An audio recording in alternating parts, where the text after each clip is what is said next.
Taimi o tato pesenga, su 5 minute, yo na umo foi lol matemi male a fine ala. A mi ala iso sani mai tato pesenga, tato toyo I pese na ia na po, ele mo tato e kalesia, ai mo tato uso asiasi na ia masani, tato pese au tu, o ia te tato le wha moe moe.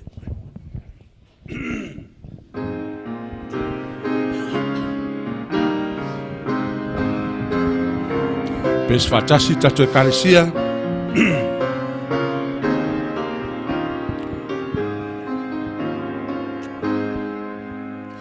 Waia I tato le nei fa moe moe I le afio mai o Yesu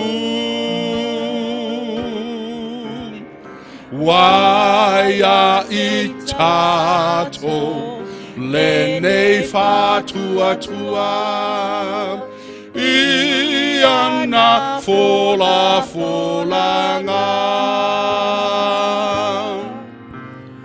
O le taimi ua iaine Atunu o manu Tula ia mavala au Aleluia lo utupu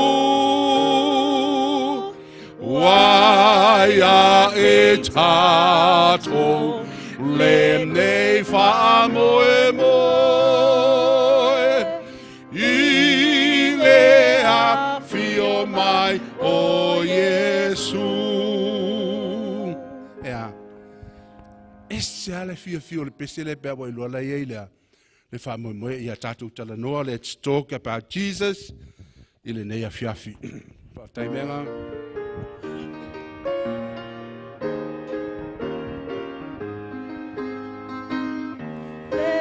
About Jesus, the King of Kings is here, the Lord of Lords supreme, through all eternity.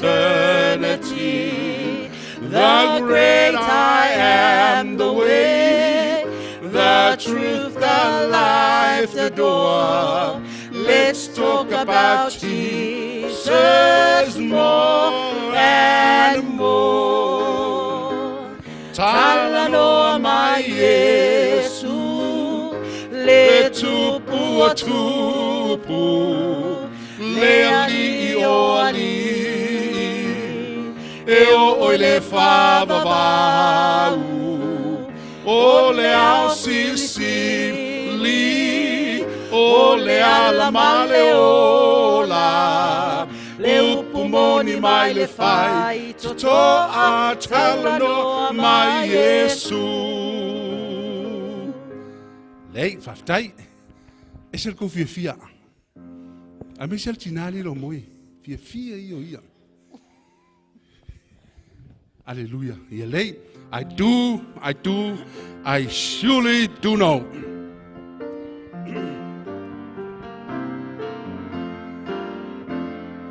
I surely could know that I'll be born again. I surely do know that Jesus lives in me. There are some things I may not know. There are some places I can't go, but just one thing I surely do know. That Jesus lives in me. For Samoa, oh Iloha, oh Iloha ina, oh Fanau Foina, oh Iloha ina, ya Yesu ya itam, etelenissimea, oh Leila.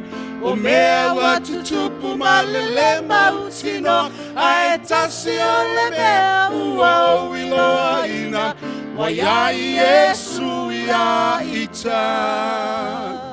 Te rol mafu anga lo fatasi mai la la ua ya Yesu ya te sau. Amen. Faftai tato wole pesele e wha umo I tato pesenga tato te whaaftaile tualan tau singa ni yaso, but we have to praise God for what He has done for us today. Whaaftaile tua.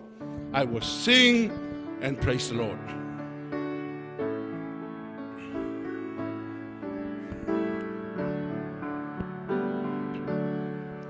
I will sing and praise the Lord, for He is so good.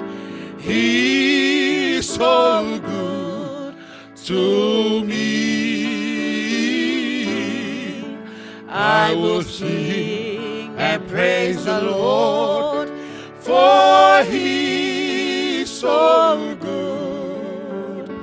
He is so good to me. Besema viileli. O te besema viileli. Aua elelei oia. Elelei oia. Ia te au. O te pesema viileli. Aua elelei oia. Elelei oia. Ia te au. Te tatalo ma whawhetai. O te tatalo ma whawhetai. Aua elelei oia. Elelei oia. Ia te au. O te tatalo ma whaafetai. Aua elelei oia. Elelei oia. Ia te au. Ono le taimi wa uma. A whai te nau ai. Te whia maua pesenga. Vave mai. I le aso asau. Mua tātou pesenga whapenei. I e whamnuia le tua I lau whaafonga I le nei po whaafitai.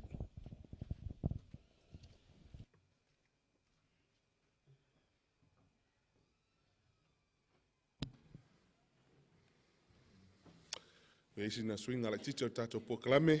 Tam whai ar komiti ina ia whaasau tātou teimi mo le whiau forfola.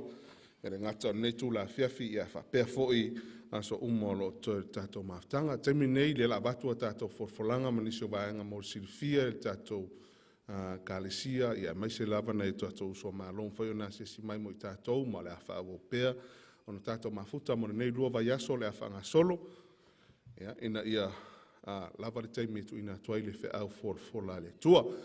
Mol silfia o tātou teimi amata, tātou pesenga le ono fast furu lima, ia po to furu mare 5 minute le tūlai fitu, ia amata lopes pesenga le tātou team, ia leo lo ia tātou pesenga, ia salo po to 5 le fitu, ia wabatu a tātou forfolanga, manisi vaenga mol silfia le tātou maftanga, tā lo le fitu, ia watau ona amata, ia tātou fisiri matali, ma le asa unia lau fo e sunga le whawhengenga, ia Pastor Henry, ia tulanga fasili mo po nei ia na tātou fasili al pota au ia le la ia tātou fasili ma tātou tali ia ona so o lua le ma le tātou mta upu ia mai aloa tātou fasili matali ia ona mata fo ile o le fe au forfola o le po ma le po ia mai o ia fa moe ia po le tali tu la valu ia po te la teacher tu la valu ia e fa mai ai ia le fe au forfola le afiafi ma le afiafi ia ma tātou malolo ai mo le po, ai mo le mantua, ia o tātou po kalame nei o le awhao wina mo le lua vai aso o lo manai, ia e whai ei au fuafuanga, e whai tēnau nau, ia e te whia whaalongolongo ia whionga pa ia le tua e mo I tātou umalava, le ngata ia I tātou o mwhai o na whaatasi mai tono nei malu, ia e atoa fo I mai lātou o lo maua le avanoa e mai moa ma whaafonga mai ai lunga o penga te whailangi o tātou live stream, o le tātou Facebook, ia atoa fo I mali tātou YouTube, ia o lo mwhai o na whaalu nei por kalame, ia a whai eise poe, ua le mwhai lava o na ea se si mai a te whia whaatasi pia mo a tātou whisiri matali ina I awane MCM tā upu, ia leo lo maua le avanoa lea mo oea ngā I lunga le upenga te whailangi re kālisia nei, ia leo lo mawhai ona e toe maua ai le whiau wholwhola lea pō ma le pō ina ia auana e misia ia mata opu ona iei whailonga whaapitoa o ni tusi tāua tele mo le soifua whaaleanganga whai ona tui nātu e whaamea alofa atu e le tātou pokalame mo o tau pe a whai e iai vaenga nei o lo wave mai e le lo whaambo mawina ruma le tātou lau ia e maisi vaenga i o le tele o po e te whaatasi mai ai po le misi fo e se po e te whaatasi mai ai i o lo sauma mai se tasi sa usua siasi mwhai fo i o na maua se whailonga mo oe e se taimi muni muri ane e langa tai leo tātou siri matali ia tā ua lo whaafonga re lei ia mamai tau lea tātou mta opu ina ia whaamunuia ina oe ala ia tātou siri a toa fo i mā tātou tali pe on whailoa tu lipo na po a whai e iai alo ma whanau ia auane e veo se vaenga fo i lea e whaingata ai ona e su mai ia pete a fio mai o lo iai le vaenga whaapitoa la tau te vai alo ma whanau i lalo ifo le malu nei a whai te tau no mai ia awar pole na tu inatu le whanau i lalo ifo le tātou malu pe tu fo i stasio te akono mai la tolo i luma le tātou lau ia ina ia vato tātou whanau lalo le meo lo iai i la tau lo aia whaapitoi la tau lo whaatinoinga i fo i nisio whaatinonga, whaaleanganga ia moe tā ua fo i mo le whanau la iti.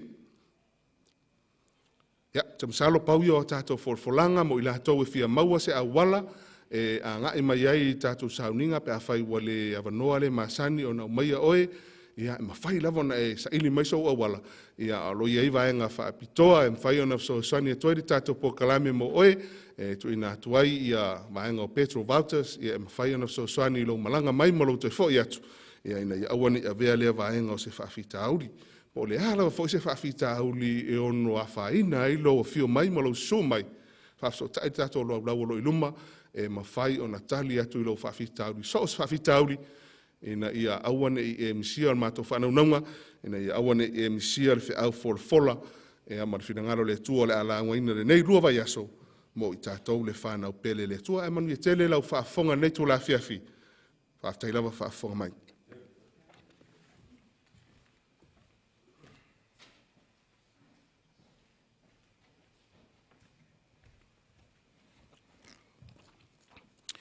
O te toe ofa alofa atu ma whata alofa atu i le suafa manu malo Iesu Keriso, ta alofa lava. Vi ia le alofa ma le anga le leo le tua ua mawhai o na momoli mai lo soifua manuia, ia ma tātou wheiloa i foi i le polo na lua o le tātou maftanga. A whai o le taimi mua lea, ia ua mawhai o no tātou mafuta whatasi ai, i la loifo le nei malu ia mātou te talia ma le anganga whaaftai lo o tau tala au mai masu mai. O le po nei o leo ua amataina ai ia tātou fesili matali a whai ele i maua sau pepa tali fesili ia tau lava o le siitio o lo au ia ai fesosoani mai le au whai ngā luenga e tu ina atu ia lau pepa e tali ia tātou fesili. O fesili nei o fesili mai le tātou mata upu i le po ana po. Ia a whai o le nāua iai lau pepa, ia ma saauni loa, ia o le a tātou a ngai loa i le tali ina o tātou sili. Whamole pe a whai e le eise tasi e le i o atu iai ia tātou pepa tali sili. Si mailo au, nei, ia nāua tu inatu e le au whai ngā luenga. Fesili o fesili whai ngofie, e le whai ngatā ia tātou fesili, ia pe a whai sa e whaafonga lei i le po ana po, ia e iei le manatu, ia ma le whaamoe, ia o le a sao uma ia au fesili i le nei i tu la afiafi. Whai loa atu e le komiti, ia o le whai unga o le vaiaso e tu whaatasi ai tali o fesili, lona winga a whai tasi lau mese nei, ia ai le isau mese a tai au, ia o nā lava e te ilunga o le laina, ia o le maualunga o tongi, ia pe a o le taimi e tongi ia tātou pepa tali fesili. Ia, fesili mua, tusi lou suafa wha mole, ia o lau tali e te tali mai ai i le sao po o le sese, lono winga, wha a whainu mera leilau pepa, tasi e o le 5, e o le au whainga leo tātou fesili, ia o na tusi ai leo lau tali au tafa, o le sao po o le sesei. Tātou fesili mua, Fa mai ia le fsili mua. O le whaalinga se fulu ma le lua, o le whaato muanga lea, o le whaalinga se fulu ma le wha.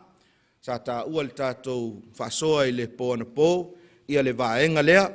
Lea lau alu atu le tātou sili, o le whaalinga se fulu ma le lua, o le whaato muanga lea, o le whaalinga se fulu ma le wha. Sao PCC. Sao PCC.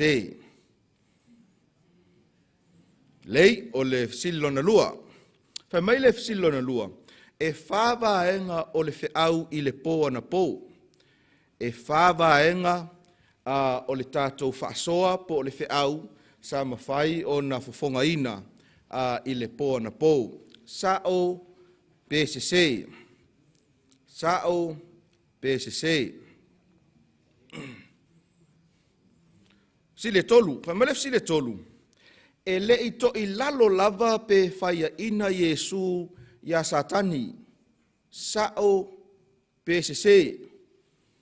Mayata ia sa whapena o nau tātou wawa ai. Ia po o vaenga whapitol tātou Feau. Leo loa ngā ia tuail tātou fesili.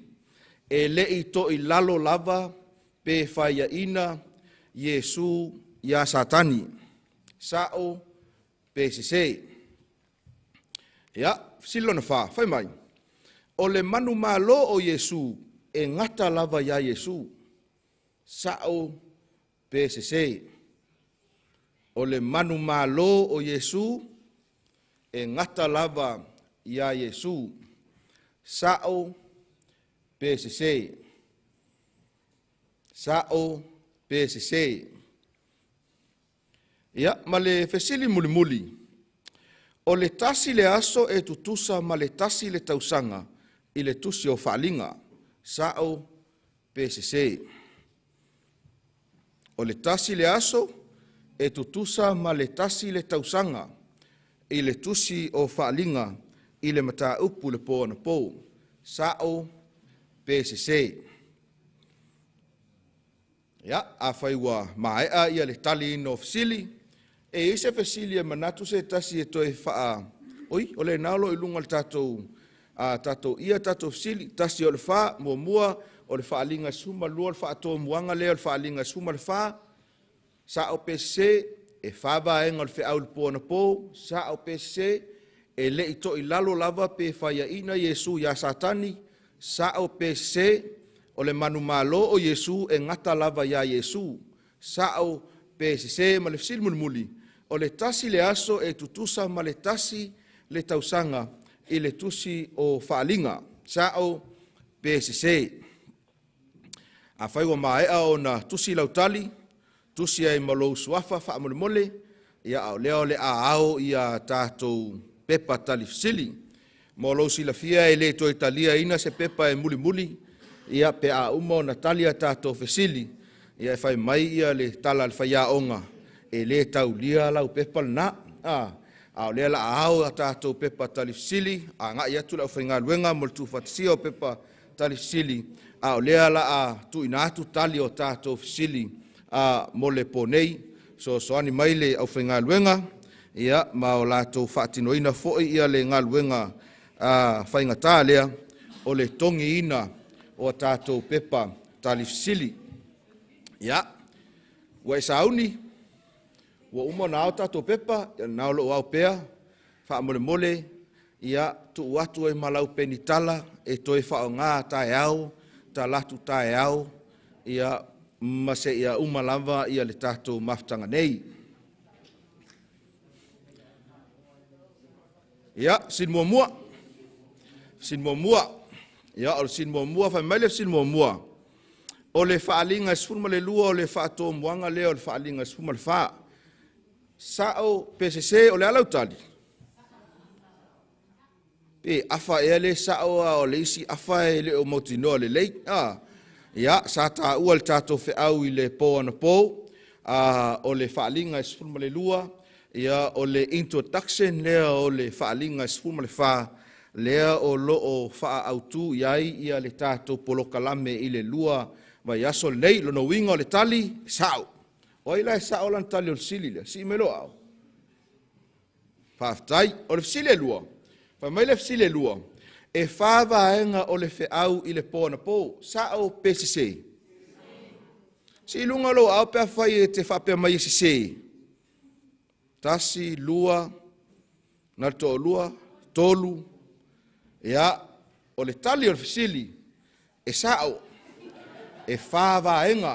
Manatua i le whaalinga mta au pasuma le lua. E whā ia ata ia sa tātou wa ai. I le tau mawhainga sātani e whaato i lalo ia Iesu Keriso o le whinaunga i whea.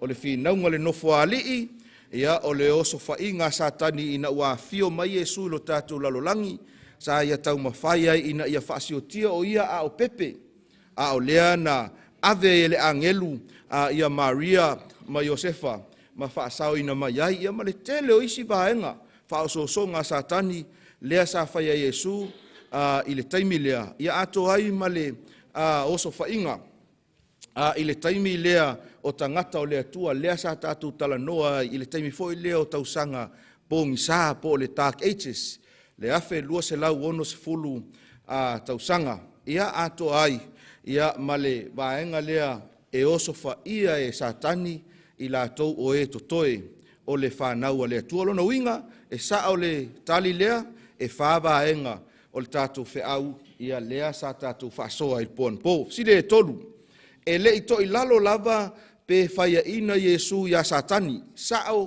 pe se. O le tali? O le tali e sao. E le i to i lalo lava ia Iesu, mai le tele o tau mawhainga Iesu, a Satani, sa whaapena o na manu malo pea o ia. Sile wha, o le manu malo o Iesu e ngata lava ia Iesu, sao pesese. Aya.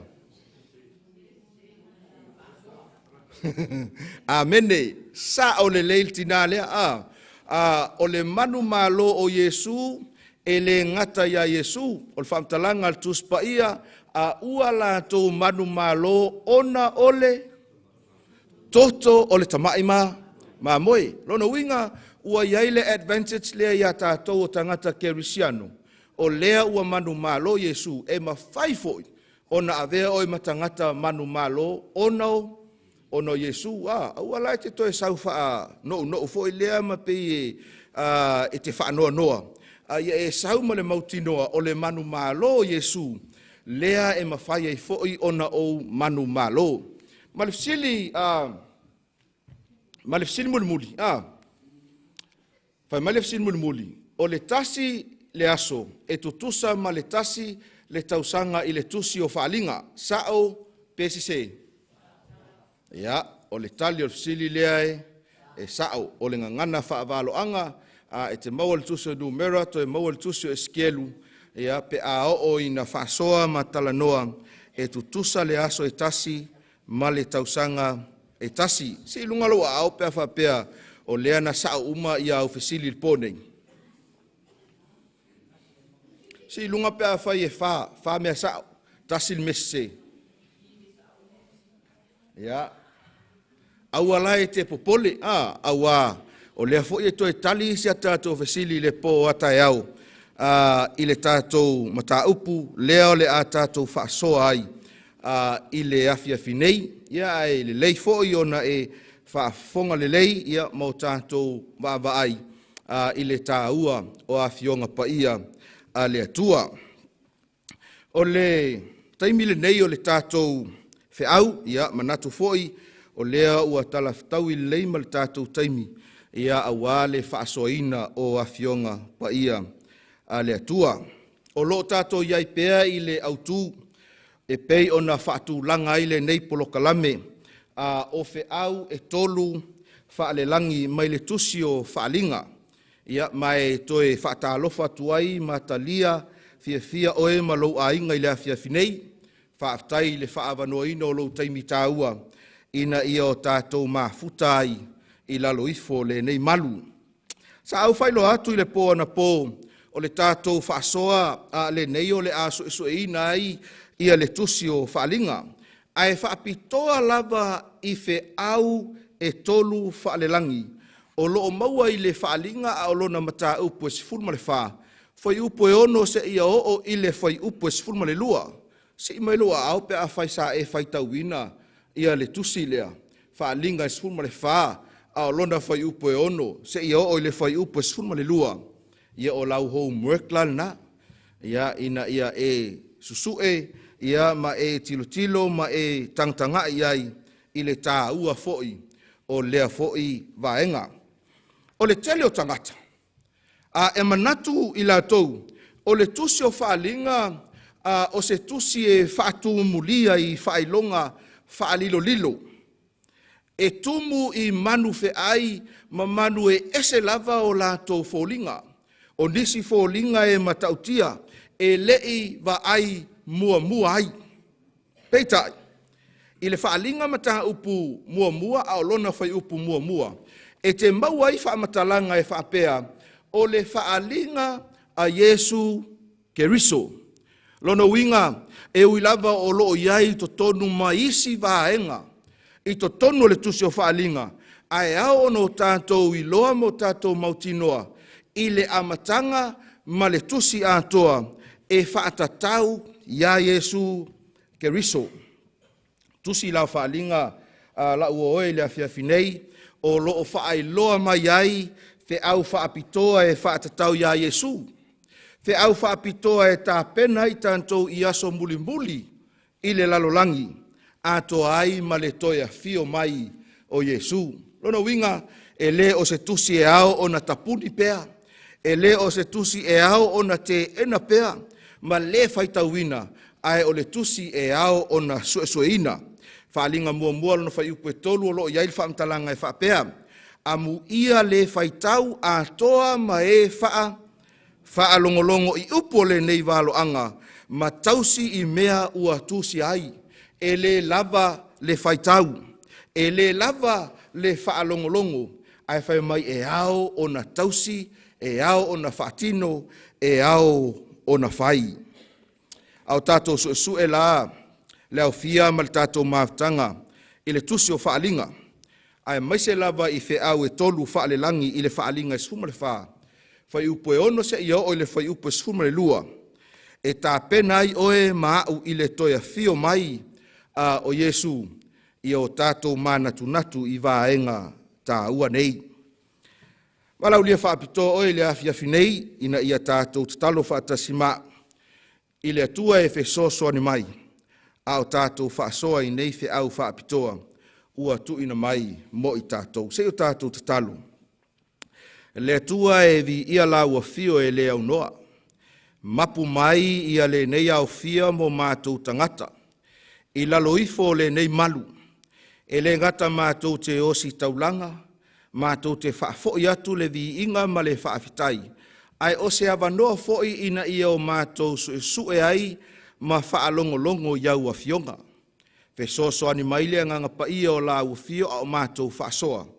Ina ia i umea uma, maualunga ile vi inga o ele atua. I lo lava suafa pele Yesu. Amene. Se i toi whaamanatu tasi le tātou whaasoa i le poa na po. Le poa na po sa whaasoa atuai ia le fi naunga tele i le vā o Yesu masatani. Ma o tātou i loa ai i le taunu unga o mea uma, o Yesu o ia o le alii o alii, o ia o le tupu manu malo, o ia e pule ao i mea uma, i le amatanga e peo ata e whaasa o whaasoina atu, tātou mai tauina ai le taua sa whaia i le langi, sa tau ai le tarako o sa tani lea ma na au, ma meka eli o Yesu lea ma o na au, la lato fi nau ai, ina ia po o aina te mauaina le nofo alii, peitai e lei whaamanu ia ina tau mawhainga ale tarako, i lei unga o lea fuafuanga, sa tu lia e se mai ai i la tou, ato ai ma le isi vaenga o au angelu. Lona lua, ina ua fio mai e suilo tātou lalolangi, a vea ma pepe mea, sa tau mawhai fo i sa tani, ina ia o so fai, ma tau mawhai e whaumatia, e le imanuia lea tau mawhainga. Tau mawhai sa tani ina ia oso whai tangata o le atua. Lea sa tātou maua i le whamatalanga le tuspaia. Sa sola i le whawhine i le vau. Mawhawhanga ina i le afe lua se lau ono se fulu tausanga. Tau mawhainga ia sa tani e le mawhai fo'i o na whamanuia ina. Ai tō te sila fia. Le au fia ma le tātou maftanga i le afia finei. O le a saua ina fo'i. Ia mawhapena fo'i o na oso whaia. E sa tani e to toe o le whanau a le atua ai o le tala fia fia mo oe mau. A ua la tau manu malo. Ona o le toto o le tamai ma moe. Le tau langa lea sa whaia Yesu. Lana ngā luenga lea sa whaatinoina. Ina ia tū mātila tila ai le tangata whaatua tua ia teia. Ma ea e lunga ma tepa e le langi o ia o le tangata manu malo. Mata upo le ponei ua whaautuina whaapea. Taimi o le taunuunga. O le mea mauti noa o taimi uma e te whaalongo ina lava i lo loto ma o tātou mawhauwhau. Ia leitu a i ngā taimi lea ua tātou iai. E whaingofie ona e sensina. E le ngata i lau vaai, e le ngata i lau maitau, e le ngata i mea o loo tutupu, ma mea o loo whapena o na o mai lo tātou lalolangi. Ma o tātou i loai, ua ese lava le nei taimi, mai isi taimi uma o le soifuanga ma le olanga. E te maitau wina ai la ua oe le afiafinei, le vave tele o suinga i le taimi le nei. Suinga i lo tātou lalolangi. Pe a whaatusa atu i le tele o tausanga ua mawai. Whaataita inga, suinga e pei o le whaatauina o lau tiket, o lau pepa malanga. E te malanga i se isi atunu, o asoia. A e alu e whaatau lau pepa malanga. E ta tau lava ona e halu maoe i le malaiwa alele. A ngalo, wa le mawhai ona e malanga. A e a nei taimi. Ua sui. Ua te lele suinga. Ua le o toe mauai ia le melea sa tupu le taimi ua tea. E se i vanga nā lava e te alu i le ofisa malanga e totongi ma whaatau ai lau tiket. Ua e nofo ai i lau i le mawhanawhana o lo maota. Ia ma omi au tamatama ilima. Ia ma totongi ai ma lau tiket. Ma whapena o na e malanga ai. E le toi mana o mia fo i le toi uos faspepa. Tai mili nei ia, fai mai ia le tala le toi ina savai. Na o le save u lava. Alu atu malau telefoni ua iai uma mea nei i to tonu. Ai atu pe lafo. O le tele o taimi e tumu fale tupe. E kiu i le tau mawhai ina ia ngā i atu tangata. E lafo a lātou tupe i atu nuu o loo iai o lātou ainga. O Samoa foi, ai a nei aso. E te nofo lava, na ona vili mai lava o ainga mai Samoa, ma na o mia lava stupe, o leo e hei whaalave. Ia e tango atu i lau telefoni, tope ai o lima, alu atu marsifuta alai Samoa. O se mea e matua i maa ofa, tele ai, i suinga o le lalolangi. Ai a mea nei o whaatau.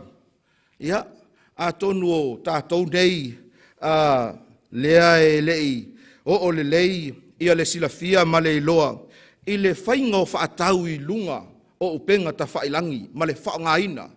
Ai ua mawhai lava o na whai atu lau whaatau, i nei New Zealand, ai piki Samoa, mai o tau le maua e o le suinga, le malama, ua whaatinoina i nei foi taimi. O suinga ia e te tau ona e loa hai, ua matua ai ese lava le nei taimi, ua e soifua ma o wola ai. Ele ngata i suinga le lei. Ai ua tātou wa ai ai fo i suinga wha le lei. I suinga e ono o mai ai. Ia whainga tā mati ngā. Ia te i tātou. Suinga e whaatatau. I le wā matangata. Suinga i le pau maua lalo le a mio tau pulea.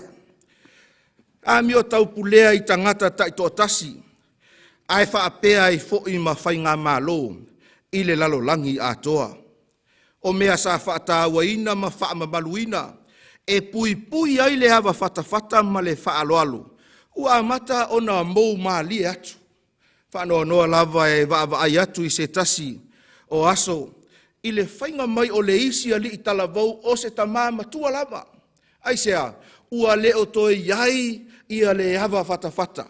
Ua mau atu le whaaloalo. Ma le tele o mea sa whapena. Ona o pongi ai lo tātou lalolangi mo tātou tangata. Ua le ai se whaamaoni. Ua le ai le amio sao. Ua le ai le amio mama. Le purity. Ua le o toe maua. Ua umatu I aso. Fo linga mai ai ua le ai se tai ala manino. E 5 tai ina ai le malanga. Ua le ai se fetu tai ala. E peo le fetu lea. Na ngai atu ai mako Yesa ili ia Yesu. Ua leo mauti noa e tangata. Po fea tonu lava le mea e ao o na ngai ai.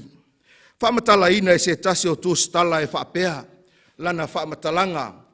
Christian morality is being ushered out of American social structures and off the cultural main stage, leaving a vacuum in its place, and the broader culture is attempting to fill the void.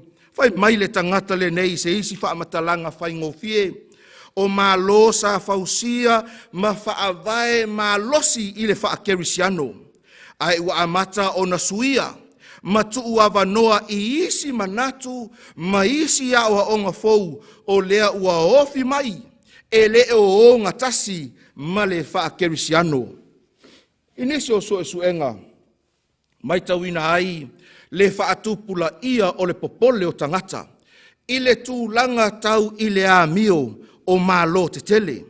I to tonu lava ia o Amerika, ua tautino ai tangata ua leo mautinoa, pe whea o nei loa le lei, maleleanga. Ua le ai se avanoa whapea.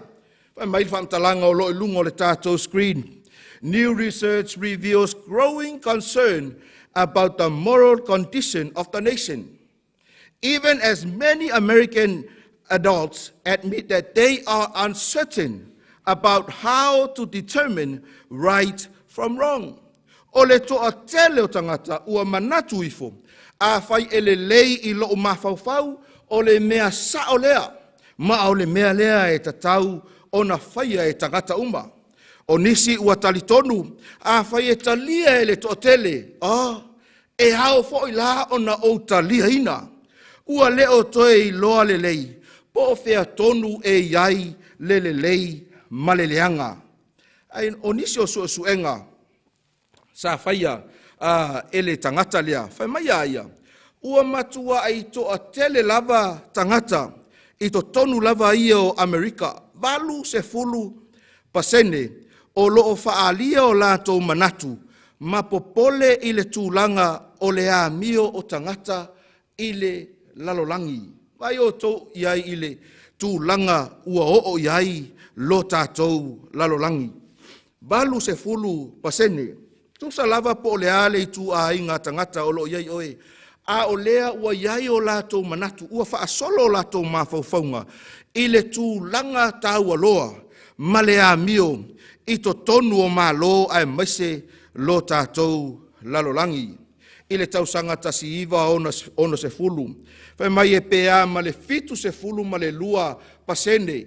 I to tonu o Amerika lava ia. I tangata lautele. Sa lātou whaatua tuaina, ma o lātou talitonuina, ia whaai unga matula fono ale malo. Lātou te whaia le mea sao. Fitu se fulu ma le lua pasene. Ai ale taimi le nei.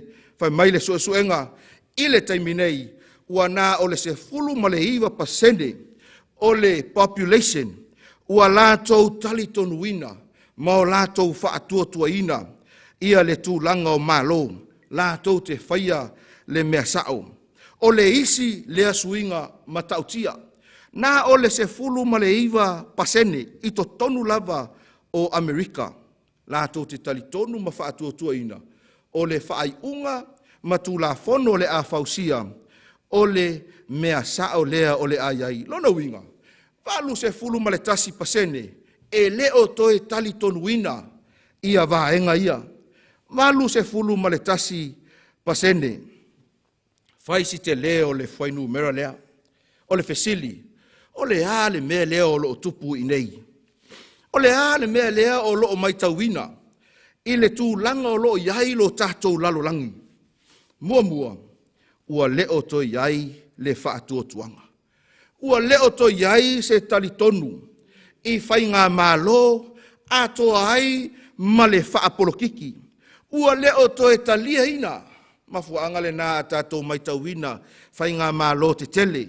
O lo whapenaona iai lo tātou lalolangi. E matua i vaelua ina lātou filfilinga ma o lātou whaiunga. E matua i vaelua ina lātou pālota. I le sa i lia ai oni taitai. E matua i te le lo na awhaina. Tala noa le lo matua, ma le isi fo i lo matua, i le maketi tutuila.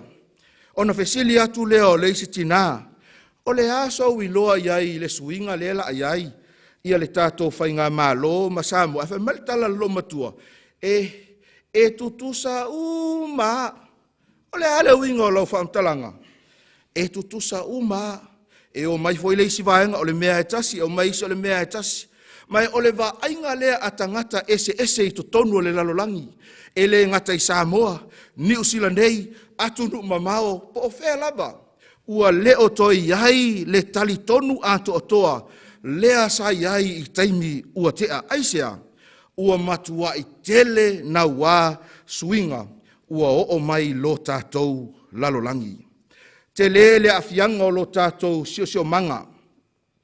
E le ngata i atu nuu mamao, ia ai whape nā foi, ia mā lo mā afioanga. A oina, whasilia e se mā lo, le lau i loa ma le tautaua, e matua i wha le tonu le mā lo. A oina whasili le tupe, nei lo le mā lo, e wha le tonu le mā lo. A oina whaasili me whaafiafia nei lo le a mio pulea. Ua matua i whaale tonu lava le malo. A oina whaasili le whaamalia ino le tino nei lo le mama. Ua whaapena ua no whaale tonu le malo. A oina whaasili ia le whaamalia ina o le tuina naunga mai le ola mama. E matua i whaale tonu le whainga malo. A oina ne nefu le mawhauwhau i tu a inga tu langa e iai ia le tama ma le teine ma o lato matafa yoi. E tusai ma le fuafuanga le atua i le amatanga i le fausia ina o le a inga. O ia o le tamaloa e whaipoipo atu i le fafine ua matua i whaale tonu le malo. Mea ia o tātou vaaya i le taimi le nei ua le loa. Po o whea e tatau ona iai le tangata. Isi tu la fono ia, tātou te maitawina ua amata ona ofi mai. Ua le mawhai e le tamaititi ona i loa lona i tu ainga. Ua aluatu i le aonga. Ua aluatu i isi no fuanga. Se ua matua i sa pasui wha asolo atoa mea uma.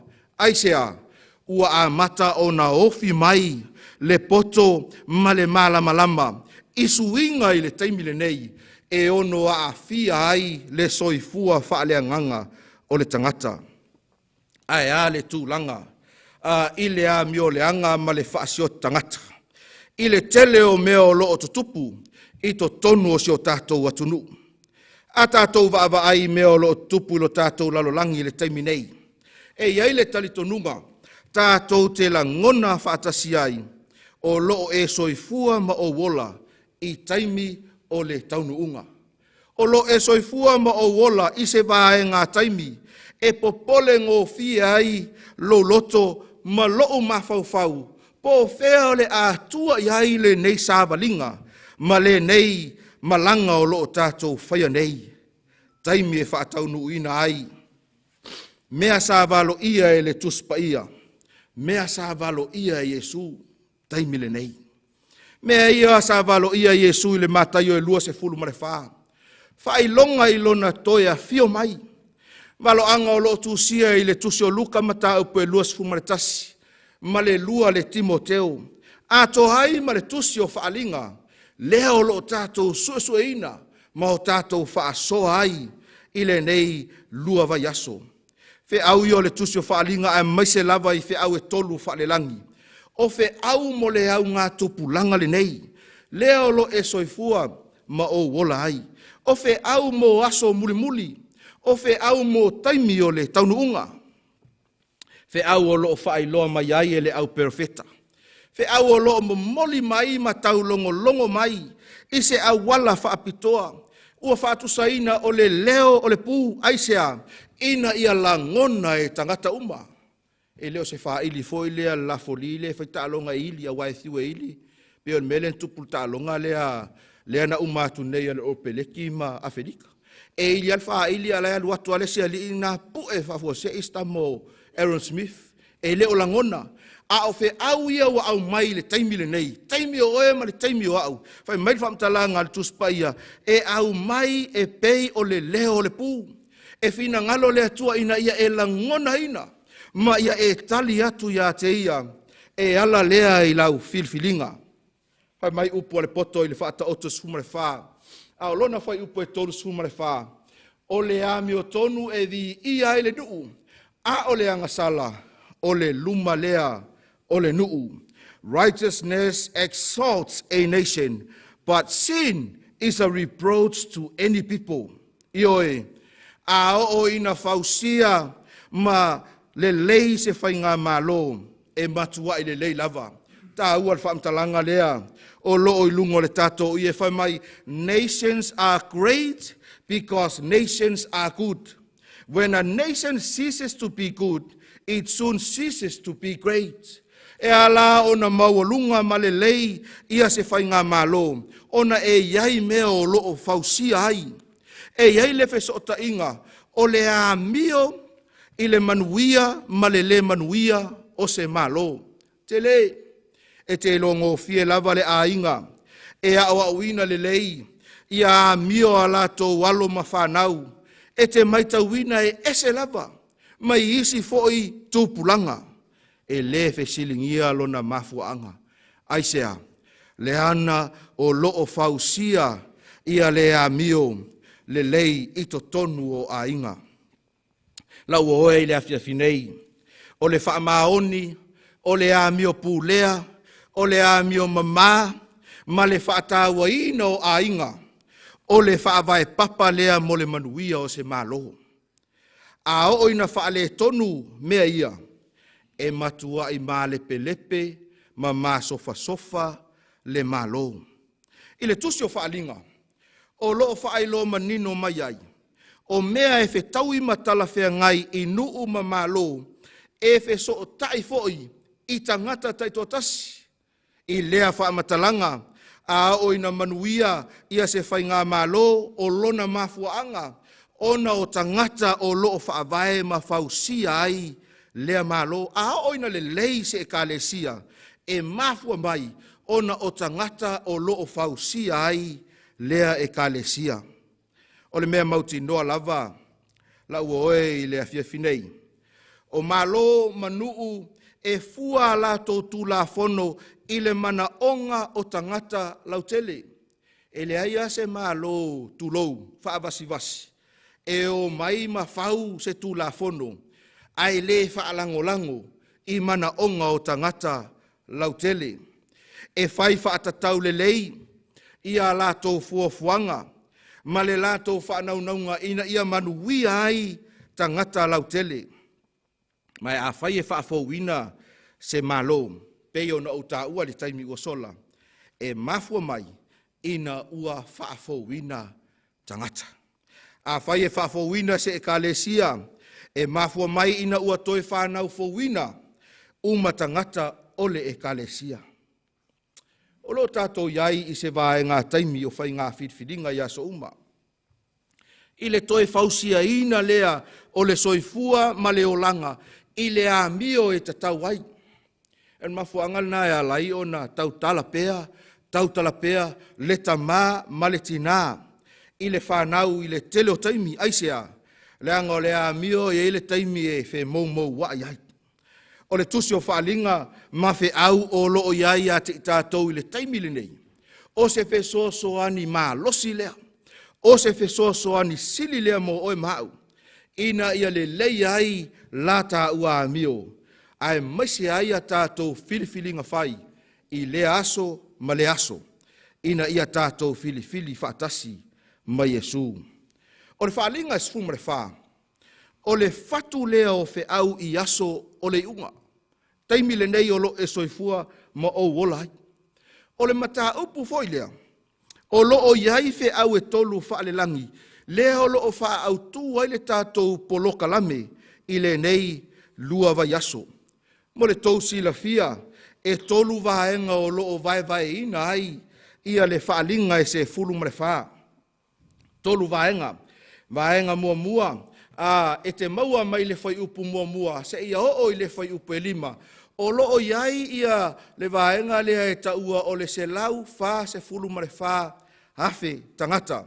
Se taimi o le lumanai, o na o lea iai o se whaamatalanga, i lona winga, ma lona au iliina o le vaenga, ai mo le whaapupuina, e le o se whai numera foi lea e whaapenisi, paua i o tangata o le o i le langi ma le ola e whaavavau. Ai whai mai o le whai numera o loo whaai loa mai ai ia le ato o toa o le amio. O tangata ia ua tuina atu ato o toa i lātou i le atua. Lea o loo lātou tutu i luma o ke riso i le langi ma le ola e whaavavau. Mai e iai le taimi o le a whaalau tele ai ia le vaenga lea. O le vaenga e lua. E te maua mai le whai upu e ono se ia o le whai upu e sfurma le lua. O fe au e tolu a ke riso mole lalolangi. Mai o i lea o loo ta oto ai ia le tātou au tū i le nei foi lua vai aso. Ai au na e silafia ma o wiloa ia le ata te le o le mata upu e se fulmare wha o le tusi o whaalinga. Au te fia paila i titi lava i le whaalinga mata upu e se fulmare wha. Au lona whai upu e ono se ia o i le whai upu e lua se fulu. Whai mai ia le whamtalanga leo lo iai. E ono angelu o lo o tā ua mai le whai upu e ono. Se ia o i le whai upu e lua se fulu. A whai e leo tuspa ia su e iai. Nei te ue whapea o aia mea le le. Su e iai e ono angelu. O angelu nei e ono. E te maua ai ia le tala e whapea. E tolu mua, tolu lea e muli mai. O angelu e tolu e te maua mai le whai upu e ono se ia o le whai upu e sfuma le lua. A o isi angelu o loo muli mai e tolu. E te maua i le whai upu e se fulu ma le wha. Se ia o i le whai upu e lua se fulu ma le fitu. Se ia o i le whai upu e lua se fulu. Ai o le tala e whapea. Mo le tōsi la fia. O angelu mua e tolu ia o loo pito i lunga. O angelu ia o loo lātou alanga ina fe au o lapata inga mo le taimili nei. Alanga i le angelu mua ia le fe au o le whaamasinonga le atua ua o mai. Alanga i le angelu lona lua ia le whaamasinonga le atua ia papelonia ua pau papelonia. O loo whaasino i tāpua inga ua liliu ese. Mai i le atua ma le awala e whaatino i nai. Ma le lona tolu. O lo alanga ai le lapta inga e whaapea. Ua o mai le whaamasinonga e wha umatia ai le manufe ai. Maenga ia o le a whaalau tele. A whaanga solo le tātou whaasoa ma le tātou maftanga i le nei rua vai as. O le melea. Au e te misia. Nei te wa e misi. Ia ona le maua lea o le atoanga o le tātou mata upu. Angelu e tolu ia e muli mai. Angelu ia o le a whaatino ina. Ia le whaamasinonga. Lea sa alanga ina e angelu e tolu. Lea sa o tā ua mua. Ma whapena ono tātou i loa ai lea fio mai o lea tua o Yesu Keriso. Lea talii o lea tua. Ai o le vaai i le pōnei. O le a taula i le foi upu e sfulma le wha. Se ia o i le foi upu e lua se fulu le tātou fe au. Whaalinga ma tā upu e sfulma le wha. A o lona foi upu e sfulma le wha. Se ia o le foi upu e lua se fulu. O le a whapena o no tātou suesueina i le afia finei. Whaalinga suma le wha lona whai upo suma le wha. E te maua le whaamtalanga le tuspa i e whapea. Nā ui loa fo'i whaauta o le ao sina sina. Ua tie fo'i i le ao le tasi ua pei o le atalii o le tangata. Ua i lona ao le pale ali auro. Ua i lona a ao fo'i le sele saito maai. O le ale mele i loi. O ai le o lo tie i lungo le ao. Oi. Ngō whaalongo ngeia kua ko manga ngū mai le. A le o ofisili atua le ise tali mai. Oi. O le atalii o le tangata o Yesu. Tau te mana tua le tusi o ngā luenga. O lo o whaamatala ai le taimi na fio a Yesu i le langi. Pai mai ia le tuspa ia. Ngā luenga mta upu mua. Ao lona whai upu iwa. Ua feta lai atu ia mea. O na si itia lea o ia. O lātou o vaavaa atu. Ua a vea foi o ia i le ao. Nai o lātou luma. Ioi. O lea fio a o Yesu i le langi. Sa iai ao sa whapena. O na avatu ai o ia. Ma ngai atu i le langi. O na whai mai lea o le angelu. I le whai upu esfuma le tasi. Ngā luenga mta upu mua whai upu esfuma le tasi. Ua la whai mai o tau tangata kalilai ai. Se ale mea tau te tutu ai. Ma vava ai atu i le langi. O Yesu le nā wa aveina ena ia te o tau i le langi. E whaapea o na toia fio mai o ia. Pei o lona fio atu i le langi na o tau vava ai. Lau oe le afia finei. O le Yesu lea o lo tautala iai le tusi o whaalinga. Mata upe se fulu ma le whaa. A o lona whai upe se fulu ma le whaa. Lea na wa ai tino ai tangata. O a fio hae i le langi. E whaape na foi lona toea fio mai. Tele taime manatu ai nisi. O Yesu e a fio whaalilo mai. E lei loa e se tasi. E te ia ua ave oe. Le ai. O le whaamatalanga le tuspa ia. O Yesu na iloa. O Yesu na wa ai tangata Kalileia. E whaape nā foi lona toea fio mai. E iloa e mata o tangata uma. E whape nao no lātou wā ai. Pe a o i le aso e toea fio mai ai o ia. Hai loa tu se whaalinga mta upo sfuma le whaa. Au lona whai upo sfuma le whaa. Le vāenga lona lua tā ua le nei. Lea o lo whape nao na sui atu lona lanu. Whai mai o le ao sina ua tie foi i le ao le tasi ua pei o le atalii o le tangata. Ua ilona ao le pale ali auro. Ua ilona a ao foi le sele saito maai. Atalii o le tangata. O le atalii o le tangata i le tātou whaitau ma le tātou suesue. Tātou te iloa ai e whaasino lea ia Yesu Keriso. E whaasino lea ia Yesu Keriso. Mai o le tele o taimi o le tuspa ia. E whao ngā ina e Yesu ia lona i ngoa lea. Po lona taido lea e whaasino ia te ia. O ia o le atalii o le tangata. Tau mai ia te oe maau na ua oe le afia finei. O mea uma na o iai Yesu i lona taimi. O mea fo ia o lo o whesa ngai matatou i leo langa le nei. Sa whaanoa noa, sa mawhatia, sa tuua i fuaina, sa sawaina ma upuleanga ina, sa nofo toatasi, pei lava ua tuua na o ia i lo tātou lalolangi. Mea fo ia leo lo whea ngai matangata i le taimi le nei. E ei taimi e te manatu i fo ai, ua le ai se isi e alofa mai a te oe, ua tuua na oe. Mea ia sa o iai a Yesu. O nisi taimi, e manatu ai le tangata. O le awala e fo ai, ma fo ia ai whaafita uli whaapea. O le pule i le ola tulau. Ai le ai, o lo manatu mai le atua mo i tātou. O le vaenga lea e tā ua o le atalii o le tangata. Whai mai le whaamatalanga. E whaavalu se fulu ma le lua o na tā ua i totonu. O tusi e tā ua o le au whai evangelia. Valu se fulu ma le lua. Ai ile tusi lava ia o mataio, e whaatolu se fulu o na taha ua e mataio, le ata lii o le tangata, Son of Man, le ata lii o le tangata.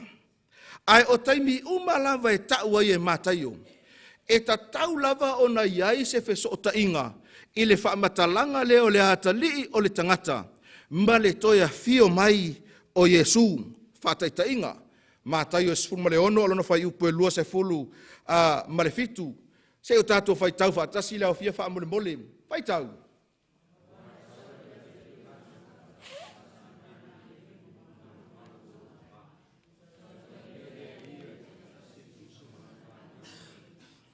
Whai mai le whamatalanga mataio, for the Son of Man will come in the glory of his Father with his angels, and then he will reward each according to his work. O le feso o tainga, e feso o taiai le whamatalanga lea, a talii o le tangata, ma le toia fio mai o Yesu. Tote sila fia, e iai le tūlanga e tahaua ai le vaenga lea. Pe a tātou whaitauina, tala o loo tā ua ai le atalii o le tangata, i le toia fio mai o Yesu, e le sau o ia o seanga, e pei o le manato nisi. Kama foi lea pe ai matamata ia tifanga e te tango atu e pe tango le ea. Fe mai o le anganga. A oi nā fio mai Yesu, e a fio mai o ia o le tangata e pei lava o e mau. Le isi whamatalanga tā ua e te maua le mātai o mta upo e luas fumare wha. Whai upo e luas fumare fitu, mare whai upo e tolu se fulu. Se o tātou whai tau whaatasi whaamore mole. Whai tau. A wā e pei ona emo mai o le wila i sae. Ma malama lama atu i sifo. E whaapea fōi ona sau o le atalii o le tangata. Ona i loa ai lea i le langi o le whai longa o le atalii o le tangata. Ona tau whai tāngi tui ai lea o i tu a inga umba o le lalorangi. La tau te i loa atu fōi le atalii o le tangata. Ua sau i au o le langi male mana, male mamalu tele. Lono winga e le sau whaalilo lilo. Lono winga e le sau o ia o seanganga. Na oni nai tangata la tau te waaia mo la tau i loa ina.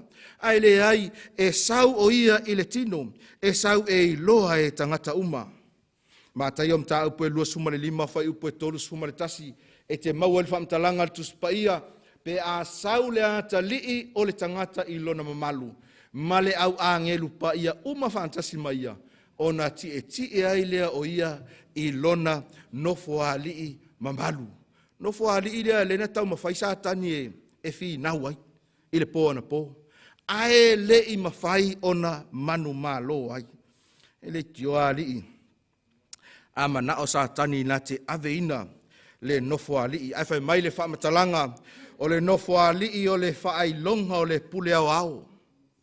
O le whailonga o ia o le na te pulea mea uma.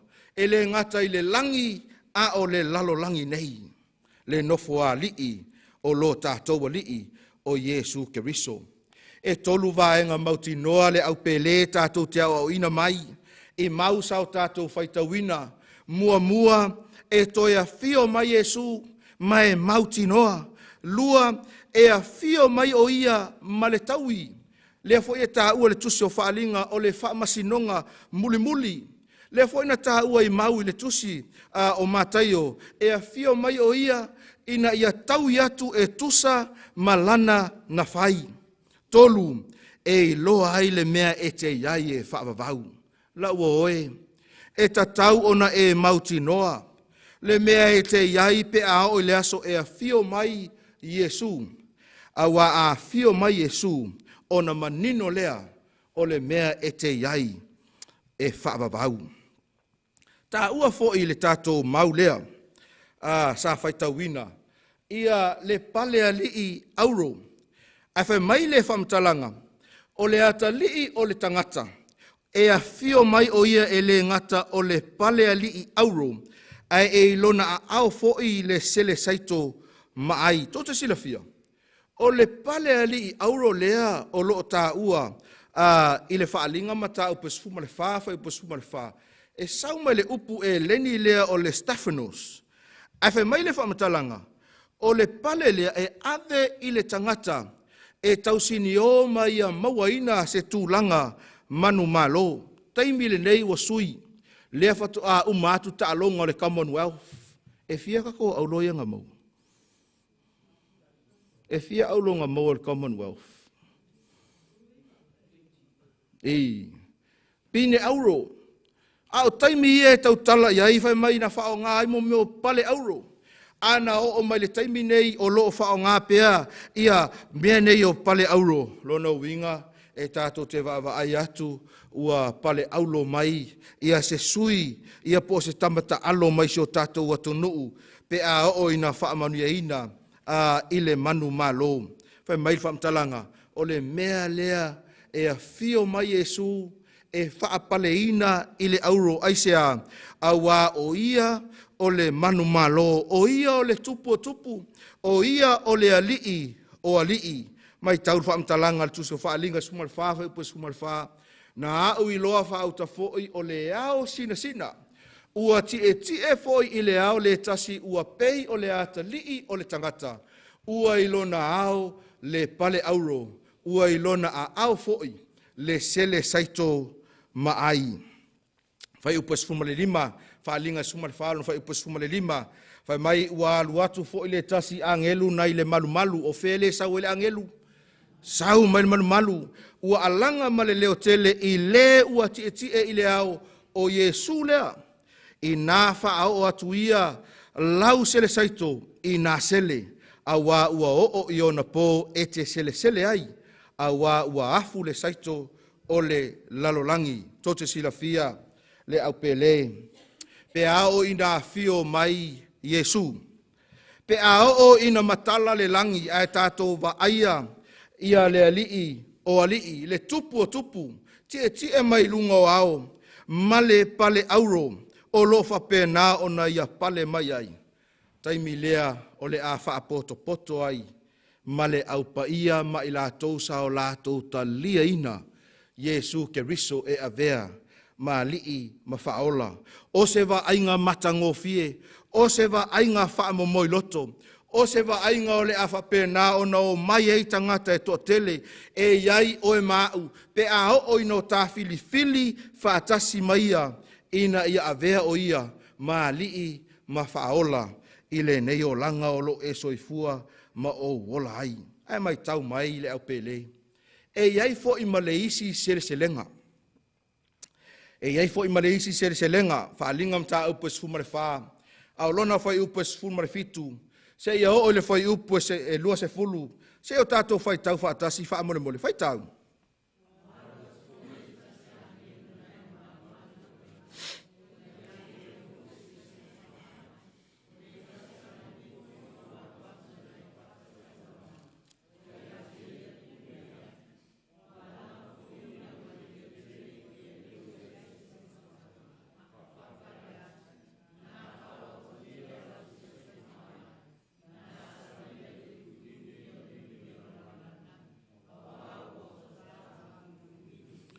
Fai upo sumara iwa se iho, fai upo lua sur, wha waulu tātou fai tau.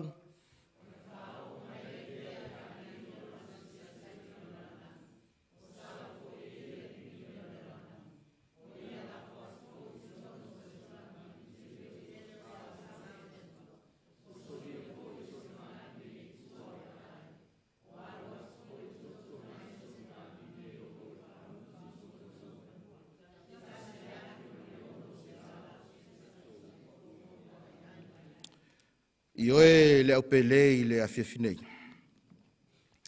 Pe ao i nā whio mai Yesu e lua lava whaatoanga i e tā ua le tusi o whaalinga. O le saito ua afu, i le taimi o le selenga, e ao ai e Yesu le saito lea.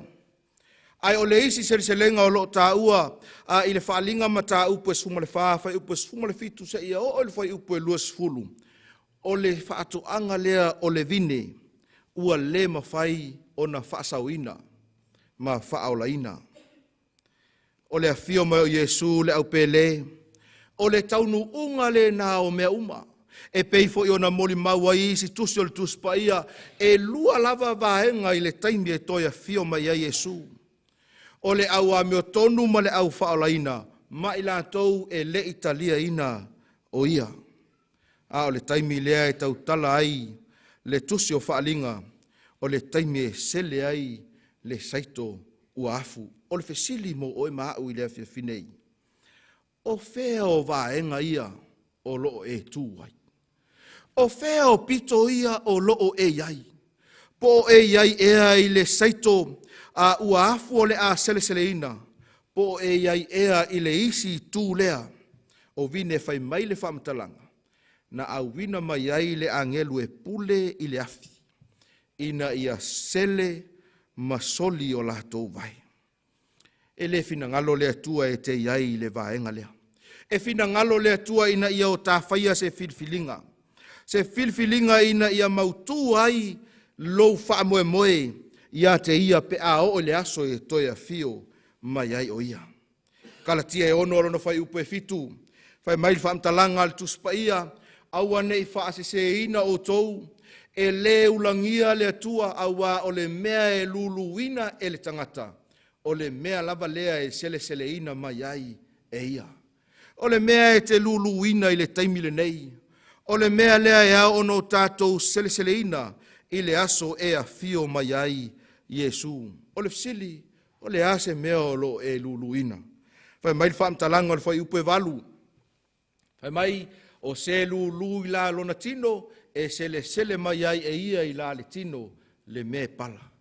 A o se lulu i la le anganga e sele mai ai e ia i la le anganga le ola e whaavavau. O le ala utali la ua oe i le afiafinei. O le ala utali i le wala aua le atua o loo au ngani mai ai ma la patai ai i tātou i taimi muli o le nei o langa. I taimi whaingata o loo e soifua ma o wola hai. I taimi e le o iai se mautinoanga po le a le tūlanga o le ai lo tātou lumanai. O le Faiau mo o e maau i le afiafinei. E le ai se isi mea. E tau lai ai la tātou wa ai i le taimile nei, ua na o Iesu lava, o le taula lea o tātou wha moe. Au tu lai mai ia le au whaipese, e langi ina ia levi inga muli, ma natu lo loto, ma fau lo loto, e le ai se isi mea tātou te saonga le muai i le soifuanga ma le olanga le nei, ua na o Iesu. Ua nao Iesu lava. A whai o loo e vai ma mafatia, te pae lau vaai ia Iesu o ia o le alii o alii, o ia o le manu malo, o ia o loo whaamanatu atu ia te oe, e iai le mautinoanga, i le langi ma le ola e whaavavau, pe a o i le aso e a fio mai ai o ia.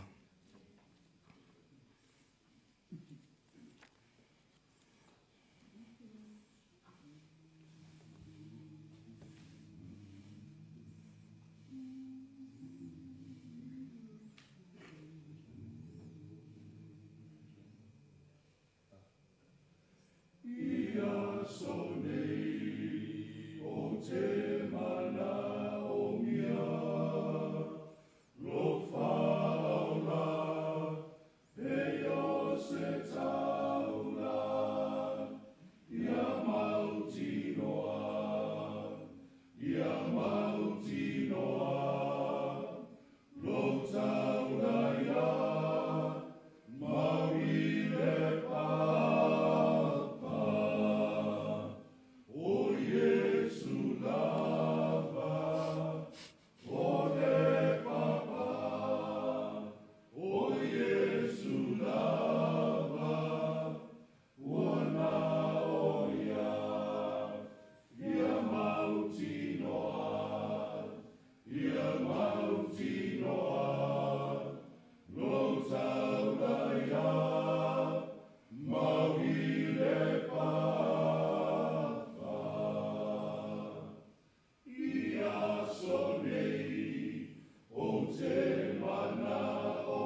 A whai e ise trasi o loo mana o mia Iesu i le taimi nei, tau lava o le si tia mai o loo a au whaia le tātou te talo whaiu. Pea whapea o loo whea ngai oe, mani taimi whainga tā o loo o langa. Ma ua e mana o mia ai Iesu, whai loa le si tia mai o loo a au le awhiawhi nei, whaaftai la o whaia le tātou te talo. Le atua lo mātou ta mai o le langi. Panga le whainga tā o le nei soifuanga, ma le o langa o loo soifua mau mātou wola ai. Pei tai le atua e ui lava i le nei whainga tā. Ai pe a o ina taula atu o mātou wha moe moe i la wafio. E mātou te langona le loto tele. Mātou te langona le mawhanawhana. Pe a o i le aso e te toia fio mai ai le atua ua mātou sauni. Mātou te tali atu, ma a vea i mātou o nisi o le au wha tua e tā pena mō lau fio. Wha manuia ia te i lātou na si tia o lātou a au wa e si la fia o lātou manaonga. Le mana o mia ai o oe i taimi whainga tā, pa i atu ai le atua wha mole moli. Wha manuia i le nei maaftanga pe a mātou fo i o mātou ainga. Wha aftai lo wha fonga mai i lo lava soaf pele Iesu o mātou talo toi nei. Amen. Avelo leo e whai masui o le ekalesia Ueligitone Samoa, ato ai ma le polokalame o Feau e Tolu whaalelangi mātou te whaaftai atu ai le paia ma le mamalo na i o tātou uso a malo ua mawhai ono tātou mafuta i le neitu la fiafi. Whaaftai atu fo i tamama tina mātutua ia o mawhai ono tātou maua le nei a wanoa tātou te whaalongolongo i a fionga paia a le atua. Awane e misia tātou Feau lona Tolu o le neiva yaso ua whaautuina o le whaamoe moe e tumu i le alofa tu noa. O le whaamoe moe e tumu i le alofa tu noa. Manuia le fo i atu i o tātou ainga, tātou wheloa i le poa tai au i le taimi o le ono whaalima mo pesenga, ia o na whaapea lea o na whea ngai ai ma le tātou whaasoa. Tō wha soifua.